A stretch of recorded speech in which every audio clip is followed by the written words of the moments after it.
Минувшим летом в Казани утонули 3 человека на несанкционированных пляжах. Было спасено 10 человек, половина из них дети. На 7 местах массового отдыха и купания постоянно дежурили 65 спасателей. В следующем году количество пляжей увеличится, и они могут быть закреплены за организациями. Что нужно изменить в вашем дворе? В Татарстане началось масштабное анкетирование по проекту «Наш двор». Оно охватит 18 населенных пунктов, там, где есть многоквартирные дома.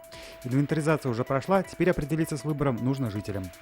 Республика встречает чемпионов. Сегодня в Казань вернулись татарстанские участники российской сборной World Skills. Они принесли 1 золото, 1 серебро и 2 бронзы чемпионата, внеся вклад в общую победу. По итогам сборная России стала второй в медальном зачете.